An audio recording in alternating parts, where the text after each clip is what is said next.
Well, good evening. How's everybody? Doing well? Got your nap in? How you fixing? No, no, no, no. Terrible for a preacher to say that. All right. Well, we're glad you're here. Hope that you have had a good day. Busy. But anyway, that's good. The encourager of men. Mark Twain, Samuel Clemens, Huckleberry Finn, Adventures of Tom Sawyer, all those good writings. Mark Twain once made a statement. He said, I can go 2 months on a good compliment. Some have said that a good compliment you can go 2 months on, much like Twain said. But a criticism take you 10 compliments to get over. And that might be right, might not be. But we know that it is important that we encourage one another. We are to be encouragers, strengthen the weak hands, feeble knees. Isaiah reminds us in Isaiah 35, the Hebrew writer says, exhort one another daily. Paul said in Romans 14 to edify one another. We are told to be encouragers. We must understand that in running the Christian race, it's important that we understand it's not a competition to see who finishes first, but it's a competition to see that we all finish first, right? We all get that. And so we understand the importance of encouragement. And the Bible often speaks of us as Christians being encouragers to fellow brothers and sisters in Christ and how important that is. But some people have difficulty being encouragers. Some folks just have difficulty of saying something that is uplifting and is motivating. And yet, in Romans chapter 1, and that's where we're going to be tonight. So if you have a Bible in front of you, you might want to pull it out. We will show the text as we are going to talk about it. But in Romans chapter 1, Paul gives us some insight on really how to be a good motivator. The book of Romans is an interesting book. It's one of those books that when you first read it and you're first going through it, you say, man, this is difficult. It is probably the most theological of all books in the Bible. It deals with so much of the law and being justified. And it's in many ways, for at least for a lot of folks, it's a very technical legal book. It is interesting because Paul, as we've talked about before, in all of his books has a very theological side and then a very practical side. And most often, not always, but most often, it's almost right in the middle of the book that he flips from the deep or the deeper thoughts to the practical aspects of what he's trying to tell the churches to whom he writes. But in Romans, he spends 11 chapters, biggest portion of the book. And since it only has 16 chapters, he spends 11 chapters dealing with this idea of the law and justification and faith and things of that nature. It's a very uplifting book. He spends the last little bit from chapter 12 on with a very practical aspect in this book.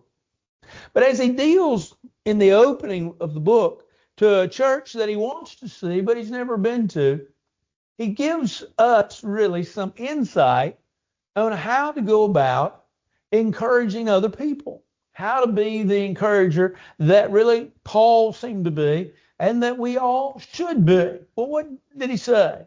Well, look in verse 8. First, I thank my God through Jesus Christ for you all, that your faith is spoken of throughout the whole world. First thing he says is, I'm thankful for you. First thing he tells them is, I want you to know I'm thankful for you. Well, that's not unusual that Paul would write that. You go back to the book of Colossians chapter 1, you go back to the book of Philippians chapter 1, you go back to the book of 1 Corinthians chapter 1, and Paul tells those churches, guess what? I thank my God for you. In 1 Thessalonians chapter 1, he says that he thanked God for every remembrance of them, the remembrance of their work, verse 3. Paul was often thankful for the brethren. And so it was not unusual that Paul would use this idea or this encouragement. But it is noteworthy that Paul says, I want to thank you for being you. I want to thank you for what you are doing. I want to thank you that you're living the life and you're doing what you're supposed to do. I try to send out 2-3 cards a week. And if you get one of those cards, understand that it's meant to be encouraging. It's not meant to tear down anything. Usually I just ask you how your day's been, or I hope you're having a good week, or something to that effect. But to say thankful, I'm thankful for what you're doing. I'm thankful for your faith. I'm thankful for how you've done this, that, or the other. I'm thankful for what I've heard about you. I'm thankful for you. It's important that we be thankful people. In this season of the year in which we often talk about being thankful, it's important. But Paul was thankful all the time. And we need to be thankful to our brethren. So oftentimes we're thankful for Steve and Jim leading singing, Jay occasionally leading singing. We're thankful for them. We're thankful for Ken and for Jim and George and all the rest that lead our prayers. We're thankful for what they're doing. We're thankful for people that set up for our fellowship meals and activities, those that will take the trash out. But we don't say it. We don't write them a note, or we don't just go up to them and put our arm around them and say, thank you for what you do. Thank you for your example. Thank you for your participation. Thank you for your ministry. Thank you. And yet that's what Paul did. Paul wrote to the church and he says, I want to thank you. Thank you for you. Now, in doing that, we have to understand the effect that we have on individuals. We lift their spirits. We encourage them. They all of a sudden see a need and a purpose for what they have done and what they are doing. Their confidence, their assurance is boosted. It is raised. They are more aware of what they're doing. They'll probably even do a better job the next time. You might say, well, that might be impossible. Well, they'll try. They'll try. Steve's saying, yeah, that's right. They'll try. Why? Because they realized that they've been thanked and you're paying attention. And it's not just them and what they're doing. And so Paul gives us a great point of how to encourage. He says, be thankful. Be thankful for individuals. And don't bother saying, well, I won't tell them. Bother by telling them. But then second of all, look in verse 9. For God is my witness, whom I serve with my spirit in the gospel of his Son, that without ceasing I make mention of you always in my prayers. Here's what Paul told the brethren. I am praying for you. Once again, not a new thing. Philippians chapter 1, Colossians chapter 1, Paul prayed for the brethren. Paul always talked about, or not always, but in many of his epistles, he talked about praying. I'm praying for this, that, or the other in the church there. Paul was a source of encouragement to the church at Rome because he says, I want you to know that I make mention of you always in my prayers. Now, think about what he said. First of all, he said, I'm praying for you. Second of all, he said, I do this always. This is not just a once in a lifetime thing. It's not just a happenstance. It's not just occasionally. He says, I'm always praying for you. Now, does that mean that he did it every day? Does that mean he did it in every prayer? Very doubtful, because Paul, more than likely, as you read 1 Thessalonians chapter 1, at least I do, sense that Paul had a prayer list. And Paul's prayer list would have been extensive. I don't know that he prayed for the church at Rome every day. I'm not saying he did. I'm not saying he didn't. But notice what he says. He says, I always am being mindful and including you in my prayers. When's the last time you put your arm around brother and sister in Christ and said, hey, I'm praying for you? When's the last time you reminded them that, hey, I'm praying for you? Not only did Paul pray for the brethren, but think about Jesus prayed. Jesus prayed for individuals. Remember that he told Peter, he says, I have prayed for you that your faith fail not, in Luke 22. We're reminded of the fact that Jesus prayed for his followers in John the 17th chapter. You look at what is really in many ways the Lord's Prayer. In John 17, Jesus, first of all, he prayed for himself in the situation that he was about to go through. He prayed for those that, especially you might say of his apostles, those of that day, and then he prayed for us, even today. Jesus was often then found praying for people, and we could go through a long list. But it reminds us of the fact that we are to be individuals that pray. We're to pray without ceasing. We're to be individuals that continue in prayer. Prayer is powerful, isn't it? We would agree, I think, all of us would agree that prayer is powerful. And that with that powerful prayer, we have great confidence. We believe in the power of prayer. We're Christians after all. There's some strength that we need to rely upon. There's some, if you will, power, higher power that we need to rest upon. And we need to not only carry our burdens to, but we need help. And we need strength. And we, I believe, accurately then say, that's God. I need God's help. I need God's strength. I need God's comfort. I need God's insights. Well, we can do that for our brethren, can't we? We can pray for their health. We can pray that if we know of a brother or sister in Christ that's going through a difficulty, that we can pray for them. If they're going through a crisis, a life crisis, we can pray for them. If they're strong in their faith and you see them as being individuals that are great Bible examples, or they're taking part in the Lord's work, in the Lord's church, and we see that, we can pray for them. All did. But now, once again, we ask, what's the effect? What's he going to do? Well, we know that God hears our prayers and God answers them.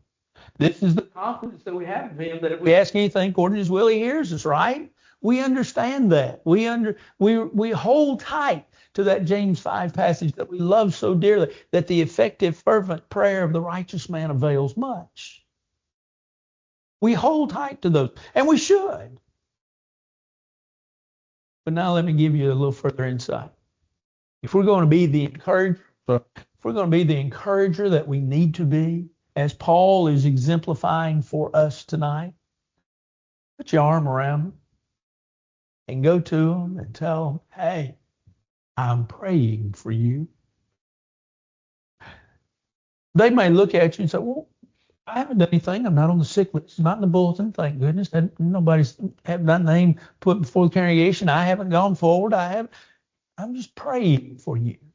I've told you about a very special fellow in Waverly, Tennessee, when Suzanne and I lived there. He was a special guy. He had special needs. But every once in a while, old Gary would come up to me, and he was a little bit shorter than me and a little clumsy of motion as well. He'd put his arm around me. He had a strong lisp, and he would say, Brother Paul. I'm not going to try to imitate him. Brother Paul, yes, Gary. I love you. Oh, brother, I love you too. I am praying for you. I prayed for you this week. Let me tell you, this was a fellow who's a little bit older than me, but like I say, special needs. I stood a little straighter those days. I put a little bigger smile on my face those days. I hugged him a little tighter. Why? Because I believe God hears prayers. And I believe that I can be helped even if I don't know that individuals are praying for me, but I believe they are. But when we are told we're being prayed for, what a great encouragement. What a great spirit uplifter that is. And so Paul says, I want you to know that I'm praying for you. And I'm praying for you always. But then thirdly, look in verses 10 and 11. Making request, if by some means now at last I may find a way in the will of God to come to you, for I long to see you. Now this one, you might say, Paul is being a spirit encourager by telling them, I want to be in your presence and I enjoy being with you. Look what he says. He says, I'm asking the Lord that by some means I may come to see you, for I long, I want, I desire to see you. People are important. People are important to us. God made us folks that are social beings. Remember, God looked at man, he said, it's not good for him to be alone, so I'm going to make for him a helpmate. We go beyond the, if you will, the marriage scope, and we like to be with people. We're social. Now, sometimes there are folks that are a little bit more quiet than others, and really there are some that like to be more by themselves than others. That's fine. That's their personality, and there's nothing wrong with that at all. But yet at the same point in time too, God made us folks that are willing to reach out to others and be in each other's company. The Hebrew writer in Hebrews chapter 10, verse 22 would talk about, let us draw near to one another. Let's get together. The early church fellowshipped, right? Acts chapter 2, they continued steadfastly in doctrine, fellowship, breaking of bread, and in prayers. Fellowship, participation is the idea of the Greek word koinonia. Fellowship, participation. Well, they participated together when they took the Lord's Supper. Yes, they did. They participated together when they came together to worship. Yes, they did. They participated in one another's lives. Go back and read the rest of the book of Acts. They weren't just a meeting church, if you would. They weren't just let's build a building and meet. They didn't build a building from the standpoint of church buildings. They gathered together. They came together. Why? Because they understood the importance of being together. Paul says, I want to see you. I want to be with you. I want to be there. When you go back and read Hebrews chapter 10, I want you to go back and read, especially beginning, let's just say verse 19. When you read Hebrews chapter 10, beginning verse 19, you go through, especially verse 25.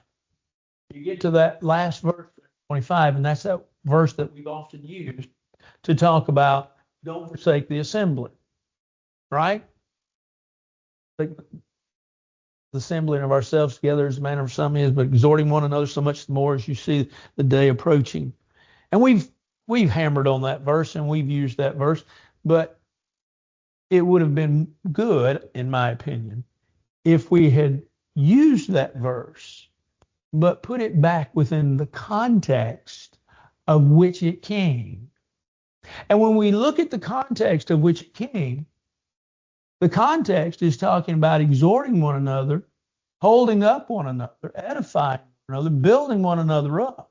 And so as it talks about that, how are we going to accomplish that? How are we going to do that? Well, we're not going to forsake. The word forsake there means to abandon. We're not going to forsake the assembling of ourselves together. We're not going to abandon the assembly. You know, when Paul talked about Demas has forsaken me, having loved this present world, do you know he used the same word as the Hebrew writer did in chapter 10, 25? He says, Demas forsook me. What did he do? He left me. He abandoned me. When we abandon the assembling, we're not accomplishing not only the worship of God, but we're not accomplishing the edifying of the body. We're not building up one another as we should. David found great joy in going into the Lord's house to worship, book of Psalms. But he said it was there that he went together, according to Psalms 145, that he went to the throng to be with them. Reminds us then of the importance of encouragement.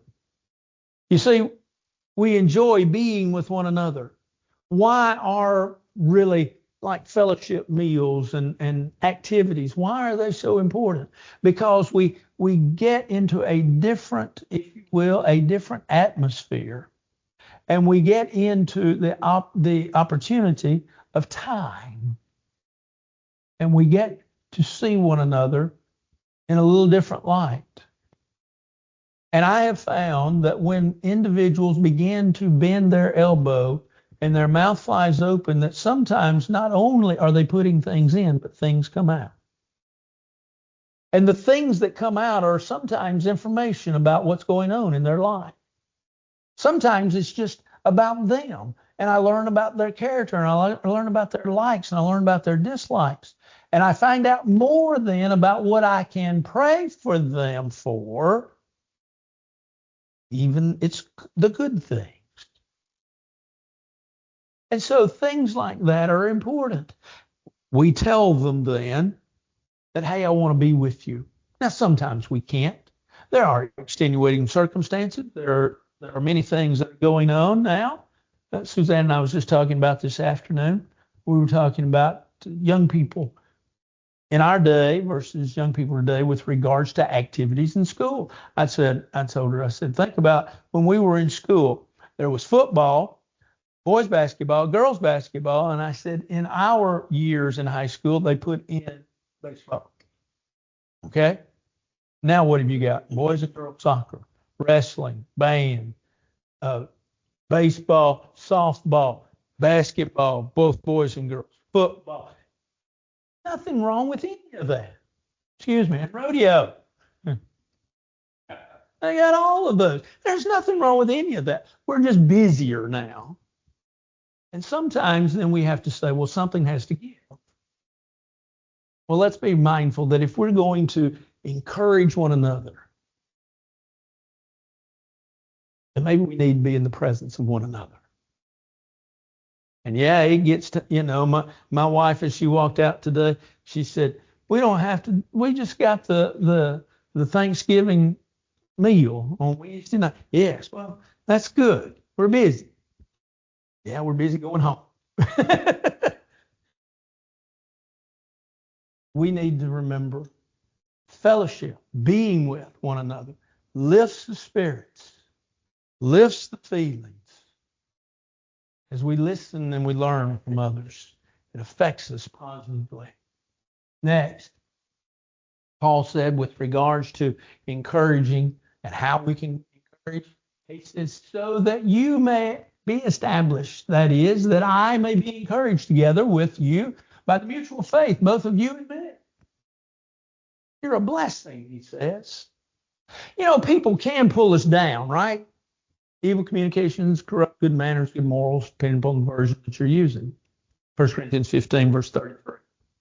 And we're told that we're not to make a friendship with an angry man, a fierce man. We're not to go in, according to Proverbs chapter 22, verse 29. But notice what Paul tells the church at Rome. And this is the last part of verse 11 and verse 12. He says, I want you to know that you may be encouraged by the mutual faith, both you and me. You are a blessing to me. You have blessed my life. Now, while some people can pull us down, and some people can make us feel bad, and some people can ruin our day, and some people can make us not smile but frown, and not laugh but cry. Paul says, I want you to know you've been a blessing to me. You've made my life brighter. You've made me want to move forward. You've made my spirits a little better. It was Hezekiah that was said in 2 Chronicles 30, spoke encouragingly to the priests or to the Levites. It was Stephanus and Forticatus that Paul says that these were spirit refreshers, as he wrote to the church at Corinth. Paul would talk about a man by the name of Onesiphorus, who he says in 2 Timothy 1 often refreshed him. Paul would talk about Titus coming in 2 Corinthians chapter 7 and how that he comforted him.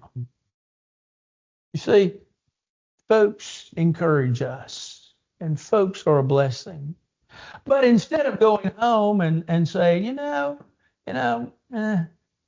people, I like those people, tell them you're a blessing. You've added much to my life. Went out to eat. Suzanne and I went out to eat with a couple today at lunch. I won't call Missy and Jay's name. Oh, sorry. But I did. We did. We had a good time. Got in the car. I said, I really love those two. I do. Blessing in my life. You all are a blessing in my life. I don't often tell you. And I want you to know that. I want you to know that each one of you, in your own way, blesses my life. A good friend of Jerry and mine, some of you may know, Steve Baggett. I was listening Friday, I think I told you. I was turning on some of the lessons of Steve, and Steve had just preached at Walnut Street on Sunday night here a few weeks ago. Steve fixing to quit preaching, from what I understand. But Steve's a good friend of mine, and Steve stood up at Walnut Street, and he said, the thing I want you to know is that Pam and I, that's his wife, we love you. He's been a blessing to that congregation for 23, 24 years now. You've been a blessing at 4 years, almost 5. You should know that. I should tell you that. Paul reminded the brethren at Rome, he says, you've been a blessing to me. Well, why should we tell them? Well, once again, we lift their spirits, we encourage them, we show them that we do love them. You see, if you tell people you're a blessing to me, if you have trouble saying I love you, say you're a blessing to me. What does that mean? I love you. Some folks have trouble saying that, right? Tell folks that they're a blessing. Paul was an encourager, church at Rome. Bless my life. I want you to know. Then look at verse 13. Now I do not want you to be unaware, brethren, that I often planned to come to you, but was hindered until now, that I might have some fruit among you, also just as among the other Gentiles. Paul said, I want to come see you. Notice what he says. I often planned to come. Paul thought of the brethren at Rome often. What fills your mind? What fills your thoughts? Do you think about individuals from time to time? Do you think about how they're doing and what's going on and what they're sharing in? Do you think about their predicaments, their situations? Do you think about, oh, I'd like to talk to them again, or I'd like to see them, I'd like to spend a little time with them? Paul told the brethren at Rome, he says, I've thought of you often.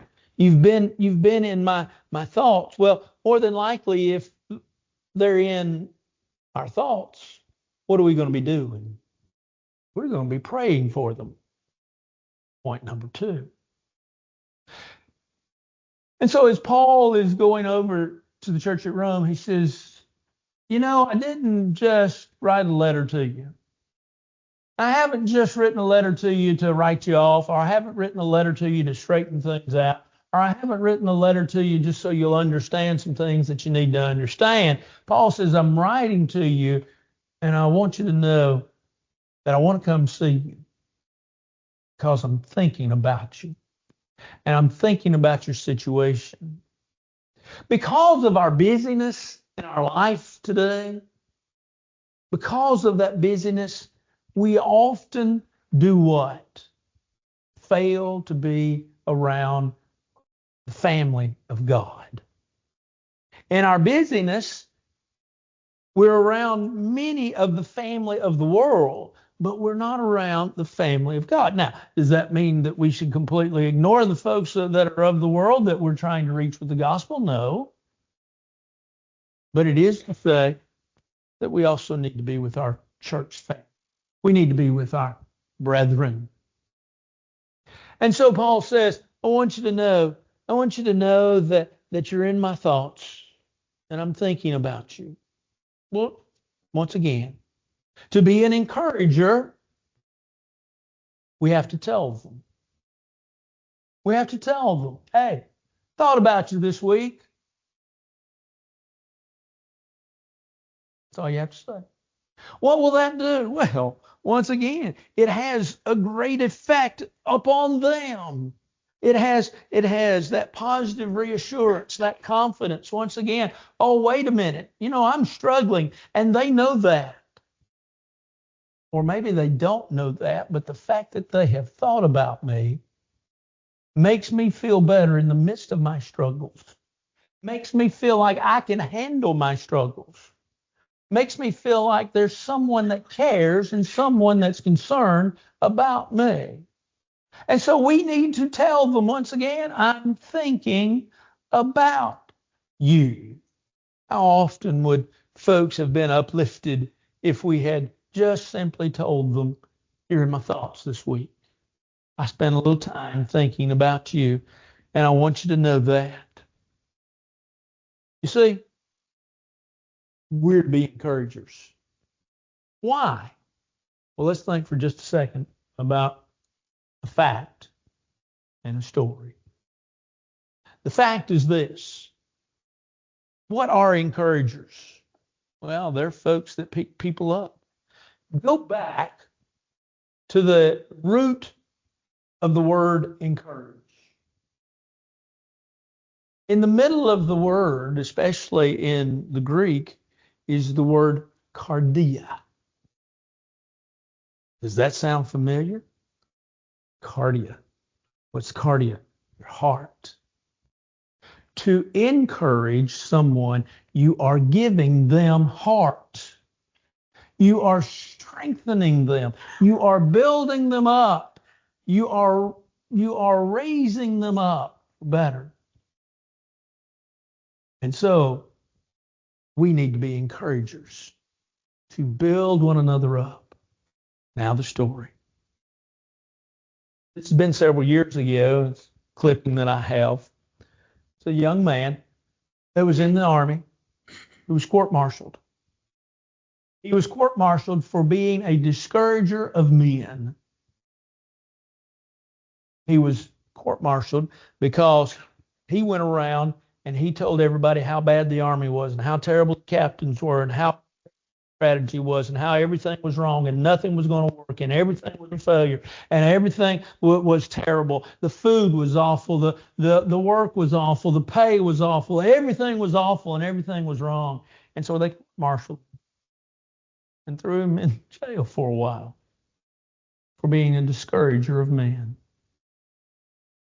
I think we can learn a lot from Paul in Romans chapter 1, that we need to be encouragers of men, but not just simply to be, but Paul tells us how to be.